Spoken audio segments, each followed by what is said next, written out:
We're here with Dr. Elizabeth Davenport. Dr. Davenport is a real scientist, and she's another one of our interviewees in our Meet a Scientist program. Dr. Davenport, could you tell us what it is that you do and where you work? I will. So I work at a pharmaceutical company. It's called GlaxoSmithKline. It's located at multiple sites, both in the US and also in other parts of the world. And I am a scientific leader. I work in an area called cell and gene therapy. And what my group does is we try to make sure we have procedures for making this, for manufacturing the cell and gene therapies that are going to hopefully be the medicines of the future. Wow. So your background then is obviously in cell and molecular biology. How did Yes, you decide that that's what you wanted to do? that's a really good question. And I will say that when I was growing up, I was definitely one of those kids that was always very curious. I got a little bit of an imagination as well. Um, I got to high school and took my first honors biology class. And that was when the sparks really started to fly for me about biology. But even before that, I would say I'm left-handed as well, and I got very interested in the brain. My parents bought me a book on the brain and how it works and why some people end up being left-handed and some right-handed. But yeah, that's pretty much how I got my start, I would say. You know, that's an early start, showed an interest in science. Yeah. When you were in high school, Mhm. anything special happen that actually convinced you that you wanted to be a scientist? Oh gosh, and I was trying to remember what it was that we were studying in that ninth grade class. But something in particular got my attention. And then as I got further along in my career, when I was in college, I worked for Colgate Palmolive one time over the summer. And I actually started out working in the pilot lab. And at first, it was just putting labels on toothpaste that was going to go out. Those were going to go out for clinical trials to test different kinds of toothpaste. Then I got a chance to actually fill the toothpaste into the toothpaste containers. And then after working there a few summers, I actually got a chance to do a research project at Colgate Palmolive. And that project was with cells. And that was it. It was like, boom, I want to be a scientist. I actually, when I went to college, I thought maybe I wanted to be a medical doctor because that was the only thing I knew that a person could do with biology and interest in biology. Other than being a teacher, or those were the things that I knew. So yeah, so that's kind of how it kind of springboarded for me. That's great. You know, LACOAC, we're actually an environmental center, and we do a lot Yes. of ecological research. And here you are as a cell biologist, and the people viewing this might wonder, well, what's the connection? And because we try to stay ecologically based as at LACOAC, especially with these interviews, but you have a connection with LACOAC. Can you tell us what that is? I do. So my parents live up in the Poconos at a small lake, and I have taken on the role maybe more than 5 years ago as the head of the lake committee. And that's how I got to meet Beth and how I got to learn more about LACOAC. And it just goes to show you how, when you're a scientist, you have that kind of curiosity. And, with the kind of training that I get, that I've gotten through my career and through my education, it's really, science is all about, learning and being curious. And, I just love learning as much as I can about a lot of fields in science. So, So the lake that you're the representative for, mhm. one of the lakes that LACOAC scientists study through the Pleon program. Yes. It's used as one of the comparison lakes in those studies to compare Absolutely.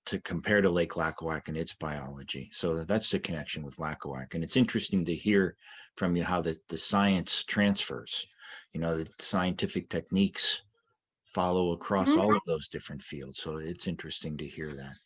Absolutely. And I think even though I am not an expert in lake ecology or limnology, um, yes, I mean, I understand what it means to do a study and how to design a study.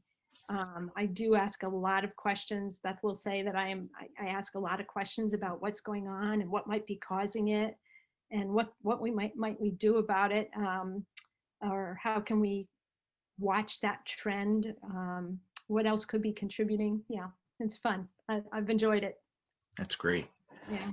So as you went through all of your education preparing for your science career, Mhm. and you were in high school, you knew you wanted to study science or biology or something like that. How did you choose which college that you wanted to go to when it was time? Right. Yeah. So again, looking back at that time when I was in high school, um, at that time I really didn't have a very broad language of how a person might use an interest in science in terms of a long-term career. The two categories I knew were go to medical school, well, three categories, I guess: medical school, dental school, or be a high school science teacher. And so when I looked at schools, I actually looked for a school that had a good pre-med program. Um, I also ended up at a school that was liberal arts because I am so curious that I'm interested in actually a lot of topics, not just science. I always love to read. Like I said, I'm creative, so I'm a big dreamer. I love to solve problems. I like to meet people. Uh, so in a liberal arts education, I was able to get all of that and to actually meet people that inspired me in a number of different ways. And then plus, like I said, that I think that experience working for a summer on a research project at a company, I think that really just kind of hit it home for me how that's how I wanted to contribute. I never felt really great about medicine. I felt like being as a doctor, in a medical doctor, I was never sure if that was for me. I pretty compassionate, and I thought it would be pretty hard every day talking to people who are feeling down because they're sick. But now I'm feeling like I'm working on the backside of that and still contributing to that in a positive way. So that's what worked out for me. While you were working your way through college in the early stages of your career, did Mhm. you come across any stumbling blocks? It obviously has not been an easy path all the way through this. Yes, I did. I did have stumbling blocks. First of all, I'm not a great standardized test taker. Um, as you know, into getting into college, it might be changing now, but the SATs, that's a thing, right? Getting into graduate school, there are graduate record exams to take. Um, Multiple choice tests in general are harder for me. Uh, Fortunately, going to a smaller school, a liberal arts school, a lot of some of those science classes were less about multiple choice and more essay inversion, where I could really describe everything that was going through my mind. But I think that was something that I struggled with even into graduate school, because when I went to graduate school, there are people that are very numbers focused, and they look at those scores and they make decisions based on those numbers that they see on the paper.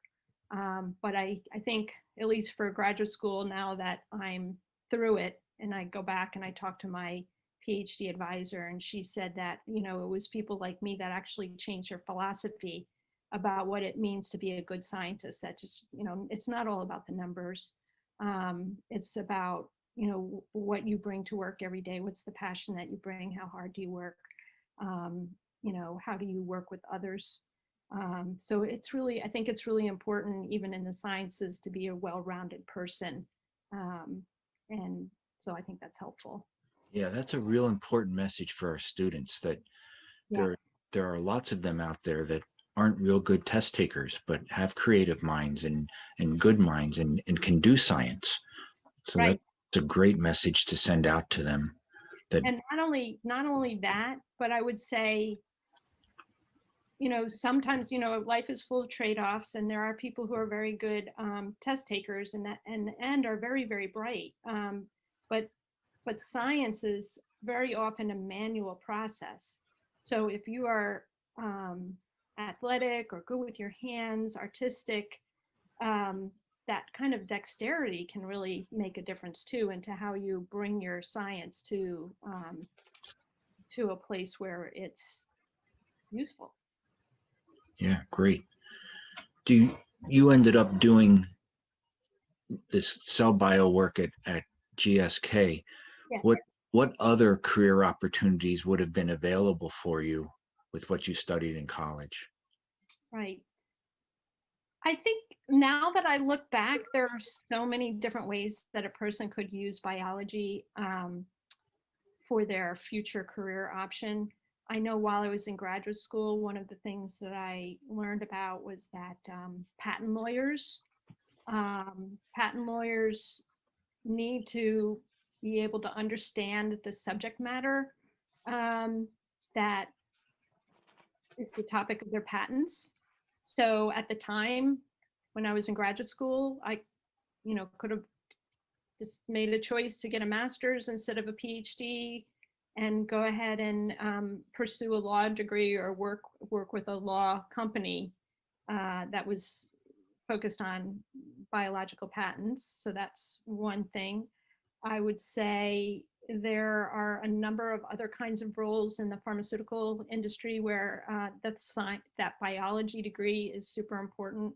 I know people who work in regulatory who have bachelor's degrees in biology, and they have used that in the regulatory area. So what I mean by regulatory is it's, when you work for a company that's trying to market a product that has some kind of impact on people, you need to make sure that that product is compliant with human safety or environmental safety, depending upon what it is. So I think a science degree can be used in a lot of different ways. For me too, with my PhD, I could probably still be, if I wanted to change, I could probably maybe even still be a high school teacher, but definitely a university professor if I chose to do that.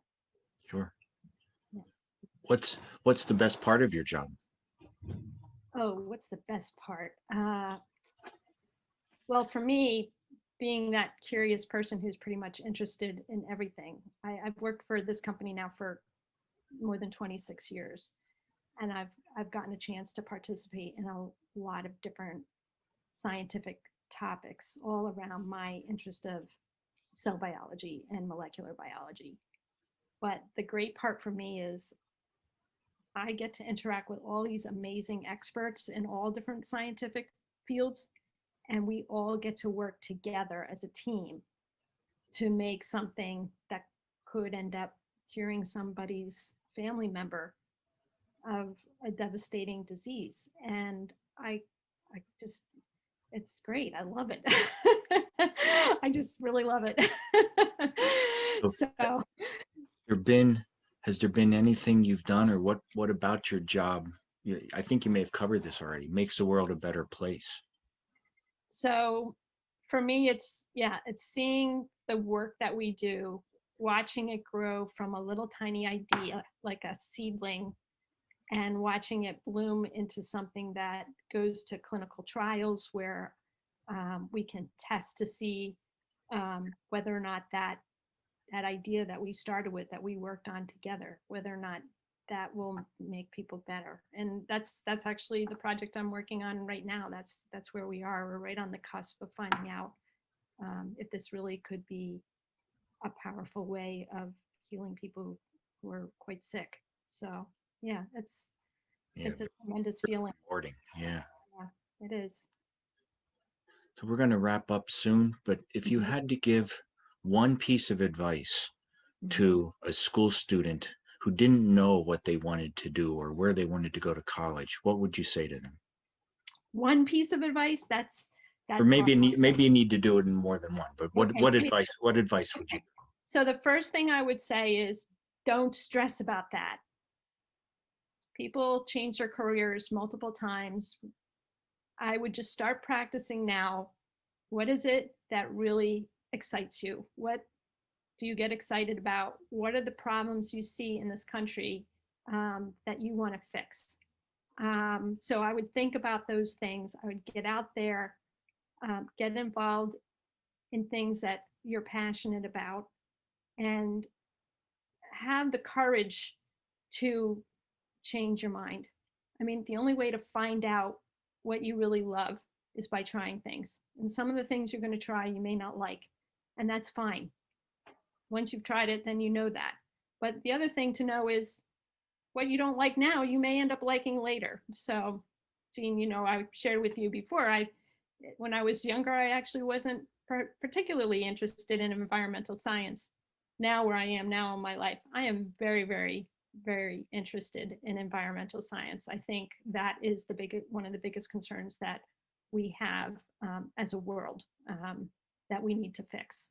So, so keep that in mind as well. But I would say have courage to try things and have courage to figure out what you need to do to get to that next step, and uh, and just follow your heart.